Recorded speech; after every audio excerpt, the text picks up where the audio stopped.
আল্লাহ রাসূল সাল্লাল্লাহু আলাইহি সাল্লামকে সাহাবায়ে কেরাম জিজ্ঞেস করলেন, ইয়া রাসূল আল্লাহ, ইয়া হাবিব আল্লাহ, মা হুনা তাকওয়া, তাকওয়াটা কি? আল্লাহর রাসূল বলে, সাহাবায়ে কেরাম, আত তাকওয়া হা হুনা, আত তাকওয়া হা হুনা। আল্লাহর রাসূল তার বুকের মধ্যে হাত দিয়ে আঙ্গুল দিয়ে ইশারা করে বলতেছেন, ও সাহাবীরা আমার, তাকওয়া হলো অন্তরের বিষয়। তাকওয়া উপরে দেখানোর কোনো বিষয় না, বরং তাকওয়া হলো তোমার অন্তরের ভিতরে থাকবে। এই কথার উপর ভিত্তি করে অনেক দরবারের মানুষ, অনেক দলের মানুষ তারা বলে যে ভাই, তাকওয়া তো উপরের কোনো বিষয় না, তাকওয়া তো অন্তরের বিষয়। সুতরাং উপরে আমার কাপড় চোপড় পরিধান করা না থাকলেও, আমার চেহারা খোলা থাকলেও, আমার গায়ে বোরকা না থাকলেও আমার অন্তরের ভিতরে তাকওয়া আছে। বলেন নাউযুবিল্লাহ। এটা আসলে তাকওয়ার কোনো বহির্প্রকাশ না। তাকওয়া যদি অন্তরে থাকে, এটার একটা প্রকাশ বাহিরেও প্রমাণিত হবে, ঠিক কি না? কোনো ব্যক্তি যদি স্কুলের ছাত্র দাবি করে, কোনো সন্তান যদি মাদ্রাসার ছাত্র দাবি করে, তার জন্য জরুরত হলো মাদ্রাসায় যখন সে যাবে, তার মধ্যে মাদ্রাসার একটা যে পোশাক, সেটা অবশ্যই তার শরীরে লাগতে হবে, ঠিক কি না? স্কুলে যেই সন্তান দাবি করে আমি অমুক স্কুলের ছাত্র, আমি অমুক স্কুলে পড়ি, ওই সন্তান যদি বাহিরের কোনো পোশাক পরে ওই স্কুলের দাবি করে, দেখা যায় এই ব্যক্তিকে সবাই পাগল এবং উচ্ছৃঙ্খল বলে তারাই দিবে, কেউ তাকে স্কুলে ঢুকতে দেবে না, ঠিক কি না? তেমনিভাবে যারা আল্লাহ তাআলার বান্দা দাবি করে, যারা মনে করে আমরা আল্লাহ তাআলাকে মানি, আল্লাহর হুকুম মানি, আল্লাহর হুকুমের পায়রবি করি, তাদের উচিত হলো আল্লাহ তাআলার যেই নির্দেশনা আছে ওই নির্দেশনা অনুযায়ী জীবন চালানো। কিন্তু বড় আফসোস, আজকে মুসলমান টেনশনে পড়ে যায় সালাম দেওয়ার সময়, টেনশনে পড়ে যাই তার সাথে মন থেকে ভালোবাসা, অন্তর থেকে মোহাব্বত পয়দা করার বেলায়। কেন? বলে যে মুসলমানের যেই চেহারা সুরাত, মুসলমানের যেই আখলাক, মুসলমানের যেই কালচার, এটা আজকে মুসলমানদের মধ্যে নাই। কেমন অবস্থা? মুসলমানদের কেমন কালচার হওয়া উচিত? বলে যে মুসলমানদের কালচার হওয়ার জন্য আল্লাহর রাসূলকে আল্লাহ রাব্বুল আলামিন একজন পথ প্রদর্শক, একজন রাহবার, একজন নেতা, একজন পিতার মতো, সন্তানের জন্য পিতার মতো হিসেবে আল্লাহ তাআলা দুনিয়াতে প্রেরণ করছেন। আল্লাহ রাব্বুল আলামিন রাসূলের মাধ্যমে পৃথিবীবাসীকে জানান, এ নবী আপনি উম্মতদেরকে জানিয়ে দেন যে কুল হাল ইয়াস্তাউিল্লাযীনা ইয়ালামুনা ওয়াল্লাযীনা লা ইয়ালামুন। হে নবী, আপনি তাদেরকে বলে দেন, যারা জানে আর যারা জানে না তারা কখনোই সমান হতে পারে না। যারা জানে আর যারা জানে না তারা কখনোই সমান হতে পারে না। সমান হওয়ার জন্য জাননেওয়ালা হতে হবে। তো আমি জানি না রাসূলের তরিকাটা কি, আমি জানি না আল্লাহ তাআলার হুকুমটা কি, তাহলে আমি মানবো কেমনে? এই জন্য ইলমে দ্বীন শিক্ষা করা, দ্বীনি ইলম শেখা, ওলামায়ে কেরামদের সাথে সোহবত রাখা, ওলামায়ে কেরামদের সাথে সম্পর্ক রাখা, এটা অত্যন্ত জরুরি। যদি কেউ মনে করে আমি আলেম ছাড়া একা একা পড়াশোনা করে, একা একা কোরআন হাদিস পড়ে নিজের জিন্দেগিকে চালাবো, তাহলে সে ভুলের ভিতরে আছে, ঠিক কিনা? কোনো একজন আল্লাহওয়ালা বুজুর্গর সাথে থাকতেই হবে, তা না হলে এই জমিনের ভিতরে চলা বড় কঠিন হয়ে যাবে। কোন নবীর উম্মত যদি নবীকে ছাড়া চলতো, ওই উম্মত গুমরা হয়ে যেত। আমাদের নবী মুহাম্মদুর রাসূলুল্লাহ সাল্লাল্লাহু আলাইহি সাল্লাম যখন জমিনের ভিতরে আসছেন, ওই সময় ইহুদি এবং খ্রিস্টানদের এই যে তাদের বংশীয় কিছু লোক ছিল, তারা আল্লাহর রাসূলের সেই অনুসরণ করেন নাই, তারা আল্লাহর রাসূলকে মানেন নাই। তো নবীকে না মানার কারণে কি হয়েছে? বলে যে তারা সবচাইতে অভিশপ্ত, সবচাইতে গোমরা দলের ভিতরে অন্তর্ভুক্ত হয়ে গেছে। বলেন নাউযুবিল্লাহ। কিন্তু যেই ব্যক্তিরা ছিল বড় কঠিন স্বভাবের, যারা ছিল হিংস্র, যারা ছিল গরম স্বভাবের, এই ব্যক্তিগুলো যখন মদিনার নবী মুহাম্মদুর রাসূলুল্লাহর সাথে সম্পর্ক করছে, বলে যে তারা এক একটা মাটির মানুষ হয়ে গেছে। বলেন সুবহানাল্লাহ। যেই ব্যক্তিগুলো রাতের অন্ধকারে মরুভূমির মধ্যে লাঠি নিয়ে দাঁড়াই দেখতো মানুষকে হামলা করার জন্য, মানুষের জিনিসপত্র ছিনিয়ে নেওয়ার জন্য, ওই লোকগুলাই মদিনার নবীর সাথে সম্পর্ক রাখার কারণে, আল্লাহর রাসূলের সোহবতে থাকার কারণে তারাই লাঠি নিয়ে দাঁড়াই রয়েছে রাত্রে, কে এখানে ছিনতাই করে এটা দেখার জন্য। বলেন সুবহানাল্লাহ। কথা কি বুঝাইতে পারছি বাবারা ভাইয়েরা?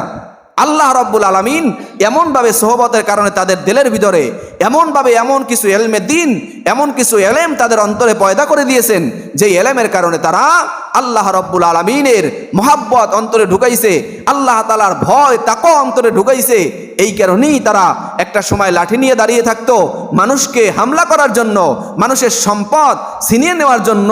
কিন্তু ওই ব্যক্তিগুলাই এখন দেখা যায় তারা অন্য মানুষকে সাপোর্ট দেওয়ার জন্য, অন্য মানুষকে তারা বিভিন্নভাবে প্রোটোকল দেওয়ার জন্য তারা লাঠি নিয়ে রাস্তায় দাঁড়াইয়াছে। দেখবে কে এই ব্যক্তিদের উপর হামলা করে, কে এই বাণিজ্যিক কাফেলার উপর হামলা করে, এটা তারা দেখবে। এজন্য আমার কথার মাকসাদ হলো যে আল্লাহওয়ালা বুজুর্গদের সাথে সম্পর্ক এটা অবশ্যই রাখতে হবে। আর এলমে দিন শেখার ক্ষেত্রেও আলেমদের পরামর্শ নিয়ে এলমে দিন শিখতে হবে। কেউ যদি আলেম ছাড়া একা একা পড়াশোনা করে তাহলে তার অবস্থাটা কেমন হবে? শেখ সাদি রহমাতুল্লাহি আলাইহির একটা কিতাব গুলিস্তা, এই কিতাবের মধ্যে একটা ঘটনা লেখছে। বলে যে একটা শের লেখছে, একটা বাক্য লেখছে, বলে যে সবচেয়ে প্রকৃত বন্ধু হলো সে যে বিপদের সময় বন্ধুর হাত ধরে। কি বলছি ভাইরা, শুনতেছেন আমার কথা?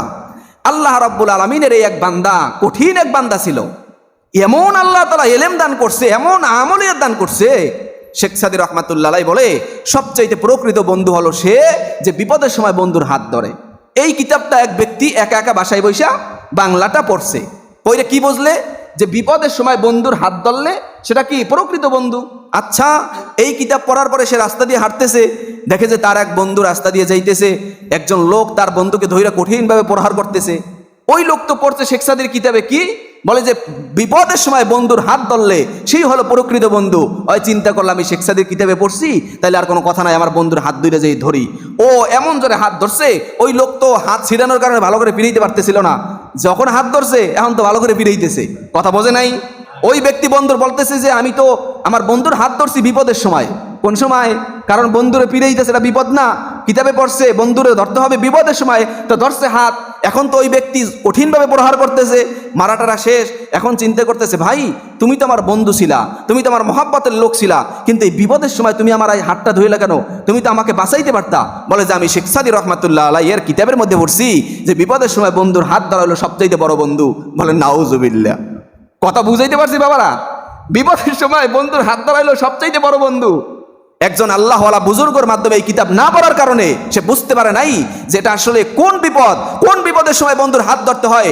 যখন বন্ধুর টাকা নাই, যখন বন্ধুর পয়সা নাই, যখন বন্ধুর ঘর বাড়ি থাকবে না, তখন ওই বন্ধুকে হাত ধরে নিজের ঘরে নেওয়ার নাম হলো সত্যিকারে বন্ধু। ঠিক কিনা আওয়াজ দিয়ে এখন? কিন্তু বিপদের সময় একজন মারতেছে তাকে, ওই সময় সে যাই বন্ধুর হাত ধরে ফেলাইছে যে বন্ধু ধরছি তোমাকে। কারণ শেখ সাদির কিতাবে পড়ছে, শেখ সাদি তো বড় আলেম, তার কথা তো হালানোর মতো না। কিন্তু একজন আল্লাহওয়ালার সাথে সম্পর্ক না রাখার কারণে, একজন আল্লাহওয়ালা বুজুর্গর মাধ্যমে এই কিতাব না পড়ার কারণে সে উল্টাটা বুঝা এখন এই হালতের ভিতরে পড়ে গেছে। এভাবে আরো একটা ঘটনা, আশরাফ আলী থানভী রহমাতুল্লাহি আলাইহি তার কিতাব মাওয়াইজে আশরাফিয়ার ভিতরে লিখছেন।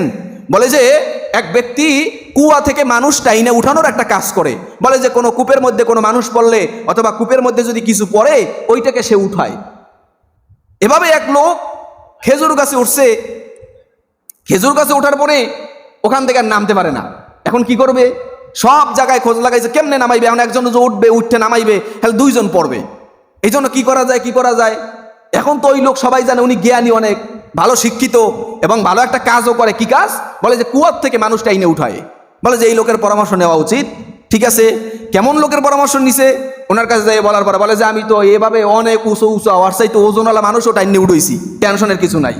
রশি একটা নিয়া ওই খেজুর গাছের উপরে মারছে। ভাই ধরেন, ওইটা কোমরে বাঁধেন। কোমরে বাঁধতে দেরি, বলে যে সবাই মিলে টান দেন জোরে। কারণ এভাবেই সে ওই কুয়ার থেকে মালগুলো উঠাইছে, এমন জোরে টান দিছে ওই যা বাসার ছিল হ্যাঁ টানের জোরে ছুটতে হাত পা সব ছুটতে ভেঙে পড়ে গেছে। কথা বুঝাইতে পারছি আমার? এই জন্য এলমেদিন শেখার ক্ষেত্রেও একজন বিজ্ঞ আলেম, যে বুঝমান, যে শরিয়াতের পাবন্দি, যে পর্দাপুশিতায় চলে, যে দিন নিয়ে চলে, কোরআন হাদিসের সঠিক ব্যাখ্যা মানুষের কাছে উপস্থাপন করে, এই ব্যক্তির অনুসরণ বাধ্যতামূলকভাবে করতেই হবে। ঠিক কিনা? তা না হলে ওই খেজুর গাছের ব্যক্তি যেভাবে তার ওই কোমরে রশি বান্ধার পরে টাইনা নামাইছে, তেমনি ভাবে যারা মূর্খ ব্যক্তিদের থেকে এলেম নেয়, যারা কোরআন হাদিসের পরিপূর্ণ এলেম রাখে না তাদের থেকে এলেম নেয়, তারাও এভাবে হাত পা ভেঙে টুকরা টুকরা হয়ে যাবে। এই জন্যই তো এলেম না থাকার কারণে কি হয়েছে ভাইরা খেয়াল করেন, এলেম না থাকার কারণে কি হয়েছে? আপনারা একটু মেহেরবানি করে সামনে, আমার সামনে আসেন, একটু আসেন, কষ্ট করেন, পরে নামাজের সময় ওখানে যাইয়েন। হ্যাঁ, দেখা যায় এলমে দিন ঠিক মতো না শেখার কারণে কি কাহিনী হয়েছে? বলে যে ইসলাম প্রচার করে গান বাদ্যের মাধ্যমে। ইসলাম প্রচার করে মহিলাদের মাধ্যমে। বলে যে এই যে আমাদের দেশের মধ্যে একজন মহিলা গায়িকা ছিল, নাম হলো মমতাজ। উনি বলতেছিল একবার সংসদে যাইয়া, বলে যে আমি এই ছয় কিতাব সিয়াসিত্তার কিতাব সবগুলো পড়ছি। কি বলছে? আমি সিয়াসিত্তার কিতাব 6টা কিতাব আছে, বুখারী, তিরমিজি, নাসাই, আবু দাউদ, ইবনে মাজা, মুয়াত্তা ইবনে মালিক অথবা এই নাসাই শরীফ, এই 6টা কিতাব সে সুন্দর করে পড়ছে এবং এগুলোর ভিতরে সে গান বাজনার রেফারেন্সও পাইছে। বলেন নাউজুবিল্লাহ। আজীব ব্যাপার। একটা মেয়ে পর্দা করে না, সে নর্তকী, সে সংসদে যেয়ে সিয়াসিত্তার আলোচনা শুনাইতেছে। আর আমাদের বাঙালি মানুষ যারা হুজুগে বাঙালি নামে পরিচিত, এরা আবার তার পক্ষে তার সাথে তাল মিলাইয়া আমাদের বিরুদ্ধে যাইতেছে। আজীব ব্যাপার। আবার অনেকে জিজ্ঞেস করতেছে, হুজুর এই যে জুব্বার মাথায় টুপি দেব, এটাই কি ইসলাম? এটাই কি ইসলাম? এটা ছাড়া কি ইসলাম নাই? আরে ভাই, এটা তো ইসলামের নিদর্শন, এটা তো ইসলামের একটা কালচার, এটা তো ইসলামের একটা আলামত। আপনি যে মুসলমান, আপনি যে ইসলাম মানেন, আপনি যে ইসলাম তরিকায় চলেন, এটা তো একটা নিদর্শন, ঠিক কি না? যার গায়ে জুব্বা নাই, মাথায় টুপি নাই, সে যদি যতই ইসলামিক কথা বলুক না কেন, তাকে মানুষ আলেম বলবে না, হুজুর বলবে না। হুজুর বলার জন্য এখন বলবেন যে হুজুর। তাহলে হুজুর সাহায্যে অনেকে যে ধোঁকাবাজি করে, এটা হলো সবচাইতে বড় মুনাফিক। এই ব্যক্তির ব্যাপারে আল্লাহ তাআলা কোরআনে কারীমের ভিতরে বলছেন, ইন্নাল মুনাফিকিনা ফিদ-দারকিল আসফালি মিনান নার। বলে যে যারা মুনাফিকি করবে, ইসলামের পোশাক লাগাইয়া মানুষকে জায়গা জমির ব্যাপারে ধোঁকা দিবে, ইসলামের পোশাক লাগাইয়া ট্রাভেলসের নামে মানুষের টাকা আত্মসাৎ করে খাবে, ইসলামের পোশাক লাগাইয়া যারা প্লেনে মানুষকে সৌদি আরবে নিয়ে হজ করানোর কথা বলে ওই টাকাগুলো মেরে খাবে, আল্লাহ রাব্বুল আলামিন বলেন এরা হলো সবচাইতে বড় মুনাফিক। এই মুনাফিকদের স্থান হলো সর্বনিম্ন জাহান্নামের স্থানে। বলেন নাউজুবিল্লাহ। এর চাইতে আর বড় হুঙ্কার কি দিবে বলেন? এই আয়াত যে আলেম পড়ছে সে কোনোদিন মানুষের সাথে মুনাফিকি করতে পারে না। এই আয়াত যে আলেম পড়ছে সে কোনোদিন মানুষকে 2 নাম্বার জায়গা বেচে এই রাসূলের সুন্নাত গায়ে দিয়া মানুষের কাছে 2 নাম্বার জায়গা বেচতে পারে না, ঠিক কিনা? আওয়াজ দিয়ে এখন আমাদের এই পোশাকের দোষ দেওয়ার কোনো সুযোগ নাই, ব্যক্তির দোষ দিবেন। কার দোষ? ব্যক্তির দোষ। এখানে পোশাকের কোনো দোষ আসেনি। আল্লাহওয়ালা বুজুর্গদের তো পোশাক এইটাই ছিল। আল্লাহওয়ালা বুজুর্গরা আমরা এলমে দিন শিখছি, কালেমা শিখছি জৌনপুরের হুজুরদের মাধ্যমে। তারা দুনিয়ার মধ্যে বাংলাদেশে আইসা বান্দাদেরকে বলেছে, বলো লা ইলাহা ইল্লাল্লাহ, মাই তওবা কিয়া মাইনে সব্বুরি বাতু সে সব্বুরি কামু সে। আমি তওবা করতেছি সব খারাপ কাজ থেকে, সব খারাপ আলামত থেকে। তো এই কথাগুলো তো জৌনপুরের হুজুররা বলছে, ফুরপুরার পীর সাহেবরা বলছে, এই বিভিন্ন সারসিনা, এরপর হইলো নেসারাবাদের পীর সাহেবরা বলছে, সরমনের পীর সাহেবরা বলছে। তাদের পোশাকও তো দেখি এইটা। এখন এই পোশাক ব্যবহার করে কোনো ব্যক্তি যদি দালালি করে, এই পোশাক ব্যবহার করে কেউ যদি মানুষকে ধোঁকা দেয়, তাহলে তো পোশাকের দোষ না, এই দোষটা তো ওই ব্যক্তির। কথা বোঝেন নাই আমার? এই জন্য পোশাকের দোষ দেওয়ার কি নাই, কোনো সুযোগ নাই। হ্যাঁ, আপনাকে যাচাই করতে হবে। আপনাকে কোনো ব্যক্তি ধরার আগে, কোনো ব্যক্তির মাধ্যমে জায়গা ক্রয় করার আগে, কোনো ব্যক্তির মাধ্যমে হজে উমরায় যাওয়ার আগে ওই ব্যক্তিকে নিয়ে যাচাই করতে হবে। ওই ব্যক্তি সম্পর্কে আপনার ধারণা নিতে হবে যে আমি এত বড় একটা টাকার একটা অ্যামাউন্ট তাকে দিব, জায়গা জমি এত টাকার লেনদেন, দলিল প্রমাণের বিষয় আছে, বাইরে যাওয়ার জন্য ভিসা এবং পাসপোর্টের বিষয় আছে, এই বিষয়গুলোর জন্য আমি এত টাকা তাকে দিব, এটার জন্য আমি তাকে একটু যাচাই করে নিই। এটা উচিত না? এখন আপনি হুজুর দেখছেন সুরমা দিয়ে আড়ে, তসবি গলায়, মাথায় পাগড়ি, আপনি দেখে দিয়ে দিয়েছেন টাকা, এটা তো আপনার অপরাধ। আপনি কেন ইসলামের অপরাধ দেন ভাই? এটা আপনার এলমের দিনের গাফলতি। আপনি এলম শেখেন নাই, আপনি শুধু পোশাক দেখেই মানুষকে যাচাই করে ফেলাইতেছেন। এই জন্য আমি বারে বারে একটা উদাহরণ দেই, আবারও আপনাদেরকে বলতেছি বোঝানোর জন্য। বলে যে এক ব্যক্তি রাস্তা দিয়ে যাইতেছে, গলায় একটা ফিতা টানানো, ওই যে মানুষ মাপে না জামা কাপড়ের জন্য, ওই ফিতা, হাতে একটা কেসি। তো যাইতেছে রাস্তা দিয়ে, হঠাৎ করে এক ব্যক্তির জামাও বানান লাগবে, চিন্তা করছে বাজারে যামু, দেখতেছে মাস্টার সাহেবের মতো একজন লোক যাইতেছে। মাস্টার কয় না ওটারে, খলিফা বলে, যে ব্যক্তি কাটে আর কি। তো ওই ব্যক্তি যাইতেছে, ভাও কি বাজারে যায়, এখান থেকে 10 টাকা 20 টাকা ভাড়া দিয়া। এর চাইতে এই ব্যক্তিরই, ভাই একটু আসেন, আপনি তো দেখতেছি আলহামদুলিল্লাহ গলায় একটা ফিতাও ঝুলানো, হাতেও কেসি, আপনি হয়তো হইলো খলিফা। হ্যাঁ, এখন বলেন এই পাম দেওয়ার পরে ওই ব্যক্তির মধ্যে যদি এলমে দিন না থাকে, সে তো অটোমেটিক খুইলে যাইবে, বলবে হ্যাঁ হ্যাঁ ভাই আমি তো খলিফা, আমি তো অমুক জায়গায় কাজ করি, আচ্ছা ভাই আসেন তাহলে আমার জামাটা একটু কাইটে দেন। এখন আপনি জামা কাটতে আসছেন, সে জামা কাইটে দিল ভেগা চাকা করিয়া, আপনার আতা দেশে ছোট, এবার কলার দেশে মোটা। এখন বলেন এই ব্যক্তির আপনার দোষ নাকি এই ব্যক্তির দোষ? বলেন আপনার দোষ, কারণ আপনি তাকে যাচাই করেন নাই। আপনার তো উচিত ছিল, ভাই আপনি কোথায় কাজ শিখছেন একটু জানতে চাই, হুজুর আপনি কোথায় পড়াশোনা করছেন একটু জানতে চাই, আপনার ঠিকানাটা কোথায়, আপনি কি পড়ছেন, কেমনে পড়ছেন, খলিফা সাহেব আপনি কার মাধ্যমে কাজ শিখছেন একটু জানতে চাই, আপনি কোন টেইলার্সের বর্তমানে দায়িত্বশীল আছেন একটু জানতে চাই। এই জানার পরে আপনি তার থেকে জামা কাটাইতেন, তারপর একটা বিষয় হইতো, কিন্তু আপনি এটা যাচাই করলেন না। আপনি তো তাকে দেখছেন আর লগ তার থেকে মাসালা নিয়ে নিয়েছেন, তার থেকে জামা কাপড় গাইতে ফেলাইছেন। তেমনি ভাবে এলমে দিন হলো সবচাইতে উচ্চ অঙ্গের একটা এলেম। এটা নেওয়ার ক্ষেত্রেও একজন বিজ্ঞ আলেমকে যাচাই করতে হবে। এমন বলবেন আমার তো যাচাই করার যোগ্যতা নাই, বলেন মিথ্যা বলা কি জায়েজ? কথা বলেন, মিথ্যা বলা জায়েজ? পর্দা পুশি দেয় থাকা, এটা কি ফরজ না? কোনো ব্যক্তি যদি এখন মহিলাদের সাথে কোনো হুজুর দেখা দেয়, কোনো হুজুর যদি সুদি কারবার করে, কোনো হুজুর যদি অবৈধভাবে টাকা ইনকাম করে, তাইলে বলেন সে কি সত্যিকারে হুজুরের মর্যাদায় আছে? এখন তার সাথে আপনি সম্পর্ক রেখে মনে মনে মন কালা খাইতেছেন, না আলহামদুলিল্লাহ একজন ভালো হুজুর লাগে সম্পর্ক আছে আমার। বলেন ভাই, তাইলে কার দোষ? এই হুজুরের দোষ না আম্মের দোষ? হ্যাঁ, আজীব ব্যাপার। সবাই ইসলামের দোষ দেয়, সবাই হুজুরদের দোষ দেয়, সবাই মুসলমানদের দোষ দেয়, সবাই এই জুব্বার দোষ দেয়, মাথায় টুপির দোষ দেয়। এই মানুষগুলো বোঝে না যে আসলে এই টুপি ব্যবহার করে এই মুনাফিকগুলো ইসলামের দুশ্মনী করতেছে, এটা বোঝে না। সবাই ইসলামের দোষ কেমনে দিবে, ইসলামের দোষ কেমনে খুঁজবে? আরে ভাই, অনেক মাদ্রাসার মধ্যে দেখা যায় বলৎকার হয়, বলে যে হুজুররা সব বলৎকার। নাউজুবিল্লাহ কর না কে? আরে ভাই, আপনি হুজুররা সব বলৎকার করলে আপনার ইমাম সাহেব কোথায় যাইবে? আপনি যদি সব হুজুররাই বলৎকার বলেন যে হুজুররাই ভালো না, তাহলে বাইতুল মোকাররমের খতিব কোথায় যাবে? আমাদের বরিশালের সেই মডেল মসজিদের খতিব কোথায় যাবে? তারাও তো হুজুর।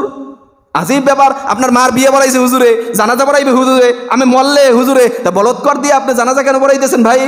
এই জন্য এটা বলা যাবে না। যে বলতে হবে ইসলামের পোশাক লাগাই এই মুনাফিকগুলা বলৎকার করতেছে, ইসলামের পোশাক লাগাইয়া এই মুনাফিকগুলা বিভিন্ন ধরনের ইসলাম বিদ্বেষী কাজ করতেছে, ঠিক কিনা? এলমে দিন লাগবে। আমার সব কথার মাকসাদ হলো এলমে দিন। দিন শিখতে হবে, এলেম শিখতে হবে। এলেম ছাড়া আপনি একটা সেকেন্ড সামনে আগাইতে পারবেন না। এই জন্য আল্লাহ বুজুর্গরা কিতাবের মধ্যে রেফারেন্স দিচ্ছেন, বলে যে এলমে দিন এমন একটা বিষয়, এলমে দিন এমন একটা নূর, যে রাতের অন্ধকার ওই পথ চেনে না, ওই পথের সম্পর্কে তার ধারণা নাই, ওই পথ কোনোদিন সে যায়ও নাই, তাইলে ওই রাতের অন্ধকারে ওই ব্যক্তি চলতে পারবে? বলেন না কেন পারবে চলতে? কিন্তু এক ব্যক্তি 70 বছর যাবত এক রাস্তা দিয়ে চলছে, হঠাৎ করে অন্ধ হয়ে গেছে, বলেন ওই ব্যক্তির আর কেউ সাহায্য লাগবে? লাগবে না। বলে যে কেন? আমি তো এখান থেকে 70 বছর যাবতই আসি, আমি জানি কোন জায়গায় চার আছে, কোন জায়গায় গাছ আছে, সব সে জানে, মনে রাখতেছে। কিন্তু যেই ব্যক্তি ছোট্ট কাল থেকেই অন্ধ, যেই ব্যক্তি কোরআন শেখে নাই, হাদিস শেখে নাই, সে তো ইসলামের পথে চলাটা অন্ধকারের মতো, ঠিক কিনা? এখন কোনো ব্যক্তির কাছে যদি এই জার্মানি লাইট অথবা বিদেশি লাইট থেকে লাইট মারতে দেরি পুরো রাস্তা সহকারে ঠাকুরবাড়ি পর্যন্ত অন্ধকার দূর হয়ে আলো হয়ে যায়, তখন তার জন্য সাপ বিচ্ছু সব সে দেখে দেখে চলতে পারে। তেমনি ভাবে কোনো ব্যক্তি যদি আল্লাহর রাস্তায়, দিনের রাস্তায়, ইসলামের রাস্তায় একজন আলেমের হাত ধরিয়া ধরিয়া চলে, খোদার কসম ওই আলেম যদি আল্লাহওয়ালা হয়, ওই আলেমও তাকে সাপ বিচ্ছু কাটা চিনাইয়া তাকে সরাসরি জান্নাতের রাস্তায় নিয়ে যাবে, ঠিক কিনা? আওয়াজ দিয়ে এখন। কিন্তু শর্ত হলো ভাইয়েরা আমার, বাবারা আমার, এমন লাইট কেনা যাবে না যেই লাইটটা চায়নার, যেই লাইটটা মেড ইন জিঞ্জিরার, যেই লাইট কিছু দূর যাওয়ার পরে যে কোনো সময় বন্ধ হয়ে যেতে পারে, যেই লাইট যে কোনো সময় ভাউল কেটে যেতে পারে, এমন একজন লাইট গ্রহণ করতে হবে, এমন একটা লাইট নিতে হবে যেই লাইটের সর্বনিম্ন গ্যারান্টি থাকবে মৃত্যু পর্যন্ত, ঠিক কিনা? আওয়াজ দিয়ে এখন।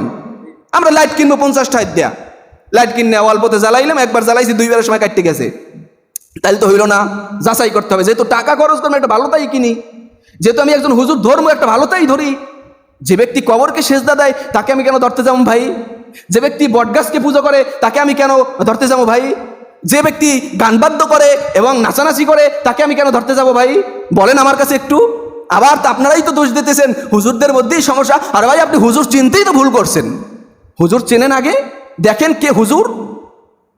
আজীব ব্যাপার। অনেক আল্লাহওয়ালা বুজুর্গরা আছে, ঘরে নামাজ পড়ে, সুস্থ মানুষ, ঘরে নামাজ পড়ে, আবার পীর সাহেব দাবি করে। কি দাবি করে? বলেন আল্লাহর রাসূলের জিন্দিগি, মুসলমান যারা আছেন এই ঘটনা শুনতে শুনতে আসতেছেন, আল্লাহর রাসূল সাল্লাল্লাহু আলাইহি ওয়াসাল্লাম অসুস্থ অবস্থায়, জ্বর উঠছে, জ্বর 10 দিন যাবত জ্বর, এমন জ্বর রাসূল সাল্লাল্লাহু আলাইহি ওয়াসাল্লাম একদম বিছানায় পড়ে গেছে, অসুস্থ হয়ে পড়ছে, বেহুশ অবস্থা। আল্লাহর রাসূলকে সাহাবায়ে কেরাম 2 জন কাঁদতে ভর দিয়া আল্লাহ রাসূল বলে, আসসালা আসসালা, আমাকে নামাজের জন্য নিয়ে চলো, জামাতে শরীক হব আমি। রাসূল সাল্লাল্লাহু আলাইহি ওয়াসাল্লামকে ঘর থেকে আয়েশা সিদ্দিকা রাদিয়াল্লাহু তাআলা আনহার ঘর থেকে বের কইরা এই মসজিদে নববীর কাছাকাছি নেছে, এমন সময় আল্লাহ রাসূল আবার বেহুশ হয়ে পড়ছে। সাহাবায়ে কেরাম আবার কাঁধে কইরা রাসূলের দেহ মোবারককে ঘরের মধ্যে আইনে ফেলাইছে। আবার আল্লাহ রাসূল কিছুক্ষণ পরে পানি ঢালতে ঢালতে মাথায় পানি ঢালতেছে, আল্লাহ রাসূল কিছুক্ষণ পরে আবার হুশ আসছে, বলে যে আসসালা আসসালা, আমাকে তাড়াতাড়ি নিয়ে চলো, জামাতে যাবো আমি নামাজ জামাতে পড়বো, বাসায় বসে পড়বো না। আল্লাহ রাসূলকে আবার নিয়ে যাওয়া হলো, আল্লাহ রাসূল আবার বেহুশ হয়ে পড়ছে, আবার ঘরে আনা হয়েছে। আবার আল্লাহ রাসূল যখন হুশ ফিরে আসছে, বলে যে আমারে জামাতে নিয়ে চলো, আমি জামাতে নামাজ পড়বো। বলেন সুবহানাল্লাহ। সেখানে একজন পীর, সুস্থ মানুষ, সে ঘরে কেন নামাজ পড়বে? হ্যাঁ, অসুস্থ যদি ব্যক্তি থাকে অবশ্যই ঘরে পড়ার অনুমতি আছে না নাই? বলেন আল্লাহ রাসূল বলছে তোমরা ঘরকে কবর বানাইও না। ঘরকে কি বানাবেন না? কবর। এই হাদিসটার ব্যাখ্যা বোঝেন, কি বুঝলেন? আল্লাহু আকবার। বাবারা, ভাইরা, কষ্ট নিয়েন না, কোনো দুশমনি নিয়েন না। আমি স্পষ্ট বলতে চাই, আল্লাহ ওয়ালা আলেমদের সাথে সম্পর্ক রাখেন। যাকে ভালো লাগে, যাকে মনে হইবে না এই ব্যক্তি সঠিক পথে আছে, যাকে মনে হইবে এই ব্যক্তি সঠিক কথা বলে, যাকে মনে হইবে এই ব্যক্তি আল্লাহর রাস্তায় আছে, যাকে মনে হবে এই ব্যক্তি কোরআন হাদিস ভালো জানে, এই ব্যক্তির সাথে সম্পর্ক রাখেন। দেখেন এই হাদিস দ্বারা আপনি কি বুঝলেন? আল্লাহর রাসূল বলছেন তোমরা ঘরকে কবর বানাইও না। মানেটা কি? বলে যে এই ব্যাখ্যাটা উলামায়ে কেরাম থেকে নিতে হবে, এই ব্যাখ্যাটা আল্লাহ ওয়ালা বুজুর্গদের থেকে নিতে হবে। কি বলে যে এই ব্যাখ্যা হলো যে ঘরকে কবর বানাইও না, মানে কবরে নামাজ পড়া কি নাই?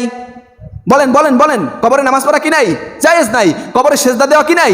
জায়েজ নাই। কারণ কবরে সেজদা দিলে আল্লাহকে রাখি একটা মুর্দারকে সেজদা দেওয়ার নামান্তর। যেখানে শিরিকের ঘ্রাণ আছে ওই জিনিস কাজ ইসলাম অনুমতি দেয় না। কথা বুঝাইতে পারছি ভাইয়েরা বাবারা? এই জন্যই তো আমরা বলি পায়ে হাত দিয়া সালাম দেওয়াটা নিষেধ। কেন? এটার ভিতরে শিরিকের গন্ধ আসে। বলে যে একমাত্র মাথা নত করবো কার কাছে? আরো জোরে বলেন। এই যে মাথা যখন আমরা হাতটা দেই তখন কেমন যেন রুকুর মতো হয়ে যায়। তো তেমনি ভাবে রুকুটা করতে হবে একমাত্র আল্লাহর জন্য, সেজদা করতে হবে একমাত্র আল্লাহর জন্য।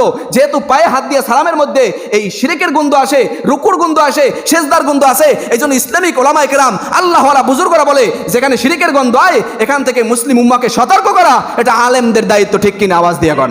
এই জন্য আমরা বলি ভাইয়েরা মেহেরবানি করে কেউ পায়ে হাত দিয়ে সালাম দিয়েন না। অনেকদিন পর দেখা হয়েছে আসসালামু আলাইকুম রহমতুল্লাহ। আল্লাহ রাসূলের আদর্শ কি ছিল? সালাম দেওয়া। সালামের অর্থ কি? আসসালামু আলাইকুম ওয়া রাহমাতুল্লাহ, আপনার উপর শান্তি এবং রহমত বর্ষিত হোক। বলেন সুবহানাল্লাহ। হাদিসের ভিতরে আসছে কোনো ব্যক্তি যদি কারো জন্য দোয়া করে ফেরেশতারা তার সাথে আমিন বলে। সুবহানাল্লাহ কোন? কিন্তু আপনি হাত দিয়ে পায়ে সালাম দিলেন, এটা কেমন একটা কালচার বলেন না? আমি তো দেখতেছি এটা অন্য ধর্মের কালচার, এটা মুসলমানদের কালচার না, মুসলমানদের আদর্শ না। এই জন্য কোনো ধরনের দ্বিধাদ্বন্দ্বের ভিতরে পড়ার সুযোগ নাই। অনেকে বলবেন হারা জীবন করে এই যে একটা আপনি নতুন মাসলা দিয়েছেন, আপনি ওলামায়ে কেরামদের সাথে পরামর্শ করেন। আমাকে যদি যোগ্য মনে না হয়, আমার কথার ভিতরে যদি সন্দেহ পয়দা হয়, অবশ্যই এটা নোট করে নিয়ে যান, রেকর্ড করে নিয়ে যান, আলেমদেরকে শুনান যে আমাদের হুজুর এইটা বলছে, এটার ভিতরে নাকি শিরকের গন্ধ পাওয়া যায়, এটার মধ্যে নাকি আল্লাহর নাফরমানির গন্ধ পাওয়া যায়, এই জন্য নাকি এটা নিষেধ, এটা করা যাবে না, এটা কি সঠিক কিনা? দেখেন ওলামায়ে কেরাম যদি আমার বিরুদ্ধে ফতোয়া দেয়, আমি আপনাদের সামনে জুমার মসজিদে ক্ষমা চাইতে, মাপ চাইতে রাজি আছি। কথা বোঝেন নাই আমার? এই জন্য আমি আগেও বলছি, এখনো বলি, একজন আল্লাহ ওয়ালা আলেমের সাথে সম্পর্ক রাখেন। দিন ইসলাম বোঝার জন্য একা একা মাসলাকে ইস্তেমবাদ করেন না, একা একা মাথায় মাথায় ঘুরাইয়েন না, একা একা বোঝার চেষ্টা করেন না, কোনো অবস্থাতেই সম্ভব না। তসলিমা নাসরিনের মতো এত বড় একজন শিক্ষিত মেয়ে, এত বড় একটা শিক্ষিত এত শিক্ষিত পরিবারের মেয়ে, তারাও নাস্তিক হয়ে গেছে। আসাদ নূরের মতো এত বড় একটা শিক্ষিত ছেলে, যারা বাহিরে বিভিন্ন বড় বড় ইউনিভার্সিটিতে পড়ার পরেও একা একা কোরআন পড়তে যাইয়া, একা একা হাদিস পড়তে যাইয়া রাসূল বিদ্বেষী হয়ে গেছে। হযরত আয়েশা সিদ্দিকা রাদিয়াল্লাহু তাআলা আনহার বিরুদ্ধে চলে গেছে, আল্লাহর বিরুদ্ধে চলে গেছে। বলে নাউজুবিল্লাহ। এই জন্য আল্লাহ ওয়ালা আলেম ছাড়া সুযোগ নাই। কোরআন হাদিস একা একা পড়তে পারবেন না, কোনো অবস্থাতেই পারবেন না, যত চেষ্টা করেন না কেন। হ্যাঁ, কাউকে যদি আল্লাহ রাব্বুল আলামিন তার খাস দয়া এবং মেহেরবানিতে কারো মধ্যে ইলহামের মাধ্যমে দিন ঢুকাইয়া দেয়, সেটা ভিন্ন বিষয়। কিন্তু সাধারণভাবে কোরআন হাদিস বলেন ভাই, পৃথিবীর মধ্যে সবচাইতে উচ্চাঙ্গের, সবচাইতে সুন্দর, সবচাইতে মাধুর্যপূর্ণ ভাষার কিতাব কোনটা? কোরআন। বলেন কোনটা? কোরআন। আমরা তো মনে করি ডাক্তারি পড়া সবচাইতে বড় কঠিন। আরে ডাক্তারি পড়া তো একটা বিষয়ের মাধ্যমে এইটা নেওয়া যায়, কিন্তু কোরআনের এলেম এতটা, কোরআনের এলেম এত প্রশস্ত, কোরআনের এলেম এত বিস্তৃত যে এটা কোনো দিন আপনি এই সাগরের ভিতরে ডুব দিলে এটা আর কিনারা পাবেন না, এটা শেষ সীমানা পাবেন না। ডাক্তারি পড়ার একটা শিক্ষা শেষ আছে, বলে যে একটা সীমানা পর্যন্ত যাইয়ে বলে আমাদের এই ডাক্তারি, এই চিকিৎসা বিজ্ঞান এখন পর্যন্ত আবিষ্কার হয় নাই। কি বলে? কথা বলেন না? হ্যাঁ, কথা বলেন না আমার সাথে ভাই? কি বলতেছে? বলে যে একটা সীমানা পর্যন্ত যাইয়ে বলে এই ক্যান্সার যে হইছে, এই ক্যান্সারের শিক্ষা আমাদের কাছে নাই, এই পর্যন্ত ডাক্তারি পড়া শেষ। এইটা বইলে তারা কেন তো বলে যে এই করোনা ভাইরাস এখন পর্যন্ত এই ভাইরাসের টিকা বাইর হয় নাই, তারপর অনেক প্রসেসিং কইরা তারা করোনা না বলে যে এই ভাইরাসকে প্রতিহত করার জন্য কয়েকটা টিকা বের করছে। আবার যে হামরোগ বের হয়েছে, বলে যে এই হামরোগের কোনো চিকিৎসা এখন পর্যন্ত বের হয় নাই। আবার বলতেছে বিভিন্ন পশু পাখিতে কামড়াইলে একটা রোগ হয়, এই রোগ সম্পর্কে এখন পর্যন্ত চিকিৎসা বিজ্ঞানে কোনো বিষয় আবিষ্কার হয় নাই। বোঝা গেল চিকিৎসা বিজ্ঞান একখানে যাইয়াও থাইমে যায়, কিন্তু কোরআনের এলেম কোনোদিন থামবে না। তা বলেন কোরআনের এলেম বেশি নাকি চিকিৎসা বিজ্ঞানের এলেম বেশি? বলেন না ভাই, কার এলেম বেশি? কোরআনের এলেম বেশি। কোরআনের এলেম বড় বেশি কঠিন, এবং এটার মধ্যে যদি ভুল করে ইমান হারা হয়ে যাওয়ার সম্ভাবনা আছে। তাইলে আপনি বলেন একটা ডাক্তারি পড়া সার্জারি করতে গেলে কত ডাক্তারদের পরামর্শ নিতে হয়, কত ডাক্তারদের সেই সার্টিফিকেট নিতে হয়, এবং বিসিএস ক্যাডারের মতো স্বাস্থ্য পরীক্ষায় তার 1 নাম্বার হইতে হয়। এরপরে তাকে আরও যাচাই বাছাই করার পরে তাকে সার্জারি করার অনুমতি দেয়, MBBS লেখার অনুমতি দেয়। বলেন দুনিয়ার একটা সামান্য শিক্ষার জন্য, একটা ডাক্তারি শিক্ষার জন্য এত ডাক্তারদের পরামর্শ নিয়ে চলতেছে। আর যেই কারণে আপনি জানেন জান্নাতে যাবেন, যেই কারণে আপনার কবরে আযাব মাফ হবে, যেই কারণে আপনি দুনিয়ার ভিতরে শান্তি পাবেন, সেই শিক্ষা অর্জন করার জন্য একজন আলেমকে আপনি যোগ্য মনে করতেছেন না, একজন আলেমের সংস্পর্শে থাকতেছেন না। আজীব ব্যাপার ভাই, এটা কেমন বিষয়? আপনি কোরআন শিখতেছেন একা একা, আপনি মাসালা একা একা শিখতেছেন, এটা কেমন বিষয় ভাই? একজন আল্লাহওয়ালা আলেম লাগবেই, এছাড়া উপায় নাই। আপনি যত চেষ্টা করেন কোনো সুযোগ নাই। আমার নিজের চোখে দেখা অনেক ভাইয়েরা, অনেক দিনী ইসলামিক ভাইয়েরা যারা স্কুল কলেজে পড়ার পরে তারা এই কোরআন হাদিস একা একা ঘাটতে যাইয়া এখন তারা বুকের উপর হাত বাঁধে এবং নাবির নিচে হাত বাঁধাকে তারা বেদাত বলে। বলেন নাউজুবিল্লাহ। বলেন দোনো হাদিস। আমি কিন্তু এখন পর্যন্ত এই কটুক্তি করি না, কোনো আহলে হাদিসদেরকে বলি না। আমি আমার এখানে বসে যখন মাগরিবের পর আলোচনা করি, যখন এই আলোচনাগুলো আসে, জোরে আমিনের কথাও হাদিসে আছে, বুকে হাত বাঁধার কথাও হাদিসে আছে। এখন বিষয় হলো আমরা যেই মাযহাব মানি, আমরা যেই একজন ইমামের অনুসরণ করি, আমরা যেই আল্লাহওয়ালা বুজুর্গ একজন তাবির অনুসরণ করি, যেই ব্যক্তি সাহাবীদেরকে দেখছেন, যেই ব্যক্তি সাহাবীদের থেকে হাদিস বর্ণনা করছেন, ইমামে আজম আবু হানিফা রাহমাতুল্লাহ আলাইহি, যার ব্যাপারে ইমাম শাফি বলতে বাধ্য হয়েছে, যে ইমাম শাফি রাহমাতুল্লাহ বলতে বাধ্য হয়েছে, বলে যে ইমাম আবু হানিফার সামনে যদি একটা কাঠের লাকড়ি দাঁড় করাই দেওয়া হয়, ওটাকে তিনি দলিল প্রমাণের ভিত্তিতে সোনার একটা লাঠিতে পরিণত করতে পারবেন। বলেন সুবহানাল্লাহ। এই হলো ইমাম আজম আবু হানিফা। এমনকি ইমাম শাফি রাহমাতুল্লাহ আলাইহি যখন সেই কুফা ইমাম আবু হানিফার কবরের কাছে জিয়ারতের জন্য গেছেন, তখন তিনি বুকের উপরে হাত বাঁধা বাদ দিয়া নাবির নিচে হাত বাঁধছেন। তাকে জিজ্ঞেস করছে তার শাগরেদরা, হুজুর আপনি তো বুকের উপরে হাত বাঁধার কায়েল, আপনি তো এই বক্তব্য দেন, আপনার কিতাবের রেফারেন্স তো এইটা, আপনি নাবির নিচে কেন হাত বাঁধলেন? বলে যে আমি এমন এক ব্যক্তির কবরের কাছে আসছি, তার সম্মানার্থে আমি তার মাযহাবকে একটা সময়ের জন্য মেনে নিছি। বলেন সুবহানাল্লাহ। আজীব ব্যাপার। আমরা আজকে বলতেছি নাবির নিচে হাত বাঁধা বেদাত। কার পরামর্শে ভাই? কার অনুসরণ করতেছেন আপনি? ইউটিউবের, এই গুগলের, চ্যাট জিপিটির, জিমিনির? আজীব ব্যাপার। এগুলো তো বিষয় না।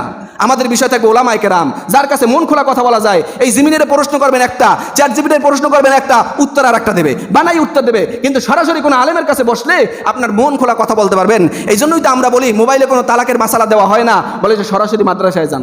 কারণ আপনি কেমনে তালাক দিয়েছেন, বউরে কি কইছেন, কেমনে কইছেন, কি বিষয় আছে, অনেক বিষয় জানতে হয়। বলেন অনলাইনে কোনো অপারেশন হয়? একটু কথা বলেন ভাইয়েরা, অনলাইনে কি অপারেশন হয়? বলে যে অনলাইনে তো অনেক ডাক্তার ওষুধও দেয় না, বলে যে অনলাইনে ওষুধ দেওয়াটা নিরাপদ না। হ্যাঁ, কি দেয়? বলে যে জ্বর হয়েছে, ঠিক আছে 1 সপ্তাহ 3 দিন নাপা খান, নাপা খাওয়ার পরে যদি সুস্থ না বোঝেন এমার্জেন্সি নিকটস্থ হাসপাতালে যান। এটা বলে কি বলে না?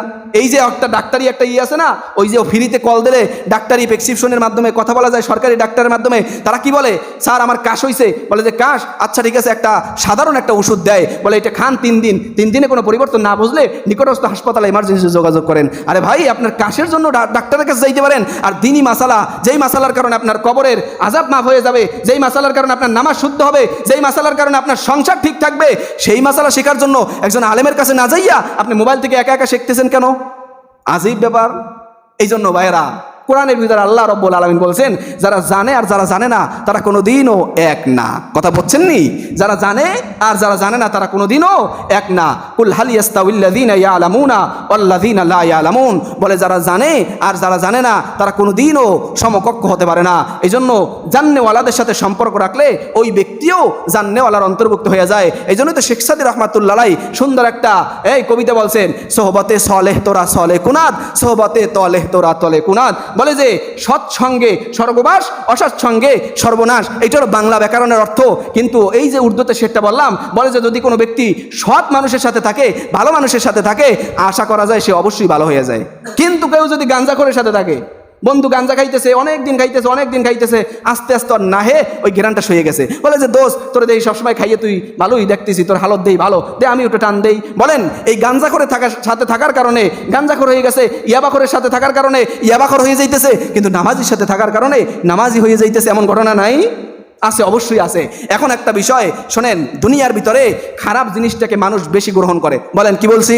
দুনিয়ার ভিতরে খারাপ জিনিসটাকে মানুষ সহজে গ্রহণ করে। দেখবেন এই যে খেলা গেছে কয়দিন আগে আর্জেন্টিনা ব্রাজিলের খেলা, এই যে আমাদের এই ব্লেস পার্কে, আল্লাহু আকবার, দেখবেন এই কয়দিন পরে 11 দলীয় সমাবেশ আসতেছে, সেখানে কি মানুষ হয়? আর এই আর্জেন্টিনা ব্রাজিলে সব যুবকরা, মেয়েরা, ছেলেরা একসাথে বসে বসে খেলা দেখতেছে। মার কোনো টেনশন নাই, বাবার কোনো টেনশন নাই, বড় ভাই ছোট বোনকে নিয়ে খেলা দেখতে যাইতেছে, বোন কোথায় যায় কার সাথে বসে খেলা দেখতেছে, কোনো বিষয় নাই। আজীব ব্যাপার। আর আবার মুসলমান দাবি করে, আজীব ব্যাপার। এলমে দিন কি জিনিস? দিন এলেম না থাকলে এটা হবেই হবে। দিন এলেম না থাকলে এই সমস্ত কাফেরদের অনুসরণ করা এটা আশ্চর্যের কিছুই হবে না। কারণ আপনি যদি আর্জেন্টিনা ব্রাজিলের ইতিহাস জানেন, তারা মুসলিমদের কি পরিমাণে নির্যাতন করছে, মুসলিমদের কি পরিমাণে হয়রানি করছে, মুসলিম মা বোনদের কি পরিমাণে নির্যাতন ধর্ষণ করছে, এইটা যদি আপনারা জানতেন, গাজায় ফিলিস্তিনে মুসলমানদের হত্যার জন্য আর্জেন্টিনা ব্রাজিলের মানুষগুলা কি পরিমাণ টাকা ব্যয় করছে, এটা যদি আপনি জানতেন, আপনার দিল থেকেই এটা বমি আসতো, হায় হায় এই সমস্ত নাফরমানদের অনুসরণ আমি কোনোদিন করতে পারি না। আপনার মধ্যে এলেম নাই, এই জন্য আপনি বলতেছেন হুজুর খেলা কি হারাম নাকি? কি প্রশ্ন করে? মিয়া কি প্রশ্ন করে আমার জিগায়, খেলা কি হারাম নাকি, খেলা দেখা কি হারাম নাকি? আজীব ব্যাপার। আরে ভাই হারাম তো পরে, আগে তুমি বোঝার চেষ্টা করো কাদের তুমি দেখতেছো, কাদের খেলা দেখতেছো, কাদের অনুসরণ করতেছো। একটা লোক সে মনে করে টিভি দেখা হারাম, টিভির মধ্যে নায়ক নায়িকা এই যে মান্না, রিয়াজ এবং বিভিন্ন ধরনের নায়ক নায়িকা দেখা হারাম, কিন্তু সে খেলাটাকে জায়েজ মনে করে দেখতেছে। কি কারণ? বলে যে গান বাদ্য ওইটার ভিতরেও তো কেন, বলে যে ওটার মধ্যে অশ্লীলতা আছে, আর ওই যে খেলার মধ্যে কি অশ্লীলতা, ওটার পিছনে অশ্লীলতা আছে, এটা জুয়ার একটা খেলা, এটার স্পন্সর করা হয় এবং বিভিন্ন ধরনের এই টাকাগুলা এই কাফের বেঈমানদের পক্ষে তারা ব্যয় করে। এই জন্য ভাইয়েরা এই খেলা তো কোনো মুসলমান দেখে উৎসাহ আদায় করতে পারে না। এমনকি এই আর্জেন্টিনা ব্রাজিলের খেলার সময় অনেক মুসলমান যুবক ভাইয়েরা অনেক বাজি ধরে, এই বিভিন্ন জায়গায় খেসুরি খায় এবং বড় বড় প্রজেক্ট ভাড়া করে, আছে না নাই? হ্যাঁ, কথা কয় না? কি একটা বিষয়, আজীব ব্যাপার। এলমে দিন অত্যন্ত গুরুত্বপূর্ণ, দিনই এলেম ছাড়া সামনে আগানোর সুযোগ নাই। এই জন্যই তো এক আল্লাহওয়ালা বুজুর্গ কিতাবে ঘটনা লেখছে, বলে যে মানুষগুলা মনে করতেছে হুজুর আপনি তো টাইম হয়ে গেছে, আপনি তো আছেন সেই স্বাধীন আমলে, আপনি তো আছেন পিছনের জামানায়, আপনি কি জানেন? বর্তমানে এগুলো জানতে হয়, বর্তমানে এগুলো দেখতে হয়, তা না দেখলে তাইলে তো সমাজে চলা যায় না। বলে যে এভাবে কয়েকজন যুবক বিভিন্ন দেশে পড়াশোনা কইরা এই এলাকায় আসছে, ঘুরতে যাইবে নৌকায়। কিসে? কথা খেয়াল করতেছেন আমার? বলে যে নৌকায় ঘুরতে যাইবে, নৌকায় উঠছে আলহামদুলিল্লাহ, চাষমেয়ারে ওই মজার ছলে তারা ওই নদীতে ঘুরতেছে অনেক মাঝখানে চলে গেছে। চাচারে জিজ্ঞাসা, চাচা আপনি কি পড়াশোনা করছেন, আপনি কি ভূগোল সম্পর্কে কিছু জানেন নাকি? চাচা জিজ্ঞেস করে, ভাই ভূগোল কি তোমরা যে দেশে পড়াশোনা করছো ওই দেশের নাম?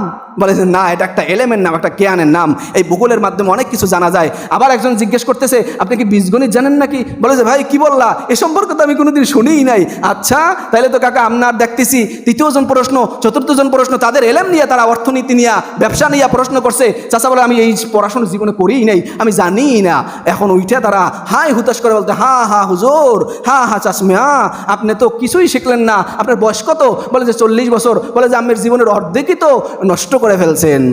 কি বলে? জীবনের অর্ধেক তো নষ্ট করে ফেলছেন। আচ্ছা অর্ধেক নষ্ট হয়ে গেছে, ঠিক আছে, কিছুক্ষণ যাইতে না যাইতে হঠাৎ করে ওই মেঘাচ্ছন্ন বৃষ্টির আবহাওয়া শুরু হয়ে গেছে, ওই সাগরের ভিতরে উত্তপ্ত ঢেউ শুরু হয়ে গেছে।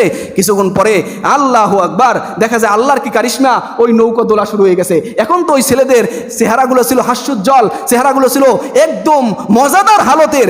যখনই এই ঢেউ শুরু হয়েছে, নৌকা দুলতেছে, চাচায় খুব হাসি পেইতেছে, তার আরাম লাগতেছে, কিন্তু ওই ছেলেগুলোর চেহারার দিকে তাকাই দেখতেছে, তারা ভয়ে আতঙ্কে কাচুমুচু করতেছে। চাচা একটু মোহাব্বত নিয়ে জিজ্ঞেস করলেন, বাতিজারা তোমরা এমন করতেছো কেন, তোমরা কি সাঁতার জানো না? বলে যে চাচা আমরা সব এলেম শিখছি, কিন্তু এই যে সাঁতারের এলেমটা শিখি নাই। চাচা ডাক দিয়া কয়, বাতিজারা কিছুক্ষণ আগেই তো তোমরা বলছিলা যে আমার জীবনের অর্ধেক নষ্ট হয়ে গেছে, আমি দেখতেছি তোমাদের জিন্দেগির 16 আনাই তো নষ্ট হয়ে গেছে। বলে যে কোনো ব্যক্তি হুজুরদেরকে বলে আপনারা শুধু কোরআন নিয়ে আসেন, আপনারা হাদিস নিয়ে আসেন, আপনারা মোবাইল দেখেন না, আপনারা খেলার বিরোধিতা করেন, আপনারা বিভিন্ন ধরনের অ্যারেঞ্জমেন্টের বিরোধিতা করেন, আপনারা তো আছেন স্বাধীন আমলে। আরে ভাই তুমি যে আমার ভুল ধরতেছো, আমার বিরুদ্ধে চলতেছো, বলো কালেমার অর্থটা ঠিকমতো পারো, কালেমাটা ঠিকমতো বোঝো, কালেমার উদ্দেশ্যটা কি? আল্লাহ কবরে যে 3টে প্রশ্ন করবেন, মান রব্বুকা, অমা দীনুকা, অমা নাবিয়ুকা, এই 3 প্রশ্নের উত্তর আরবি থেকে ঠিক করছো? কিয়ামতের ময়দানে তোমাকে যখন জিজ্ঞেস করা হবে কতটুকু ইলম শিখছো, কতটুকু আমল করছো, কি জবাব দিবা? আছে ঠিক করা? তাইলে দেখো যা মনে যায় তাই করো, কোনো সমাধান, কোনো সমস্যা নাই। মুসলমানদের নিয়ম নীতি মেনে চলতে হবে। মুসলমানদের জন্য আদর্শকে মুহাম্মদুর রাসূলুল্লাহ, বলেন মুসলমানদের আদর্শকে মুহাম্মদুর রাসূলুল্লাহ, তিনি যা করছেন ওইটাই আমাদের করতে হবে। আল্লাহর রাসূল হাদিসের ভিতরে বলছেন, মান আহাব্বা সুন্নতি ফাকাদ আহাব্বানি ওমান আহাব্বানি কানা মাই ফিল জান্নাহ, যে আমাকে মহব্বত করলো, যে আমার সুন্নতকে মহব্বত করলো, সেজন্য আমাকে মহব্বত করলো। বলেন রাসূলের সুন্নাহ, রাসূলের মহব্বতের মাধ্যম কি? সুন্নত। রাসূলটা তো এখন পাওয়া যাবে না। দেখেন আল্লাহু আকবার, কি জামে মানে হাদিস।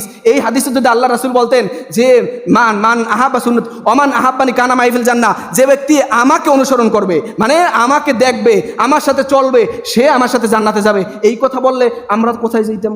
রাসূল এটা বলেন নাই, কি বলছেন? মান আহাব্বা সুন্নতি, বলেন কিয়ামত যতদিন হবে না আল্লাহ রাসূলের সুন্নাত থাকবে কি থাকবে না? খানার শুরুতে বিসমিল্লাহ বলা কি? জোরে বলেন না। খানার শেষে আলহামদুলিল্লাহ বলা কি? খানার মাঝখানে দোয়া ভুলে গেছেন, আল্লাহুমা বিসমিল্লাহি আউওয়ালাহু ওয়া আখিরা, এই দোয়া পড়া সুন্নত। খানার মাঝখানে লাকাল হামদ লাকাল শুকুর বলা সুন্নত। বাথরুমে যাওয়ার সময় দোয়া আছে, দোয়া বলে ঢোকা সুন্নত। এই সুন্নতগুলো যারা মানবে, মুহাব্বতের সাথে মানবে, আল্লাহর রাসূল বলে তারা যেন আমি নবীকেই মানলো। বলেন সুবহানাল্লাহ। আর যে আমি নবীকে মানবে সে আমার সাথে জান্নাতে থাকবে। বলেন রাসূলের আদর্শের ভিতরে যা থাকবে ওইটাই আমাদের মানতে হবে। রাসূলের আদর্শের মধ্যে যেই অনুসরণ থাকবে সেইটাই আমাদের মানতে হবে। আল্লাহর রাসূল থেকে শুরু করে প্রত্যেকটা নবীর দাড়ি ছিল, এতে কোনো ইমামরা ইখতিলাফ করেন নাই। সবাই বলে হ্যাঁ নবীদের দাড়ি ছিল। হ্যাঁ, এখন আমাদের দাড়ি রাখা কি জরুরি না? যদি রাসূলের আদর্শ নিয়ে চলতে চাই দাড়ি রাখা কি জরুরি না? আল্লাহর রাসূলের পোশাক ছিল ঢিলা ঢালা, আল্লাহর রাসূলের পোশাক ছিল লুঙ্গি পিনতেন এবং তিনি কি বলে ঢোলা ঢালা জামা গায়ে দিতেন। এই জামাগুলো গায়ে দেওয়া আমাদের জন্য সুন্নাত। কোনো ইহুদি নাস্তিকদের যে পোশাক, এগুলো আমরা অ্যাবাউট করে চলবো, এগুলো না পরার চেষ্টা করব। আবার অনেকে তো কঠিন অবস্থা বলে যে একে তো গুনার ভিতরে লিপ্ত, আবার আমাদের সাথে মোনাজারায় লিপ্ত হয়। আরে ভাই, আমরা তো সুন্নাত বয়ান করতেছি, হ্যাঁ যেগুলো সুন্নাতের বাহিরে এগুলো তো আমাদের বলতেই হয়। কথা বোঝেন নাই? আমাদের তো সুন্নাতের বাহিরে যেই কাজগুলো আছে এগুলো বলতে হবে না? ভাই এটা সুন্নত না, এটা ইসলামিক না, এটা ইসলামিক কোনো আল্লাহওয়ালা বুজুর্গরা পেনদেন নাই, পড়েন নাই, এই জন্য আপনি এইটা পড়েন।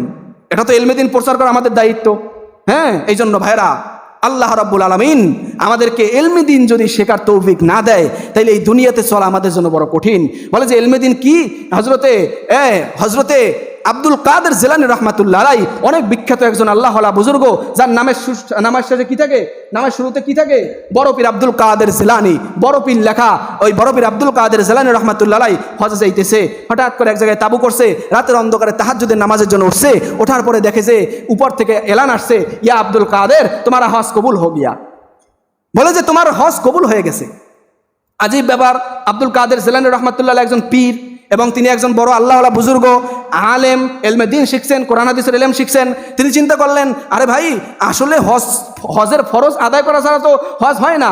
আমি তো হজের তাওয়াফ করলাম না, সাফা মারোয়ায় গেলাম না, এই যে হাজরে আসওয়াদ দেখলাম না, চুমা দিলাম না, এই যে মুজদালিফায় গেলাম না, মিনায় গেলাম না, আমার হজটা কেমনে কবুল হলো? তিনি চিন্তায় পড়ে গেলেন। তিনি ইস্তেগফার শুরু করে দিয়েছেন, হায় হায় আমার মনে হয় কোনো ভুল হয়েছে, আমি মনে হয় কানে কোনো ভুল শুনছি। তিনি শুরু করে দিয়েছেন, আস্তাগফিরুল্লাহ রাব্বি মিন কুল্লি যামবি ওয়া আতুবু ইলাইহি লা হাওলা ওয়ালা কুওয়াতা ইল্লা বিল্লাহিল আলিয়্যিল আযীম।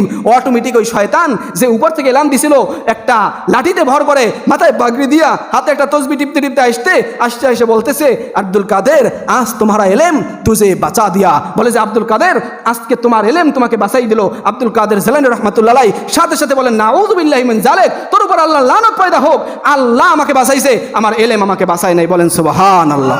ইলমে দ্বীনের কি পাওয়ার দেখছেন? ওই ব্যক্তি তো ওখানেই ধ্বংস হয়ে যাইতো। এই শয়তান এখন কাহিনী শুনাইতেছে।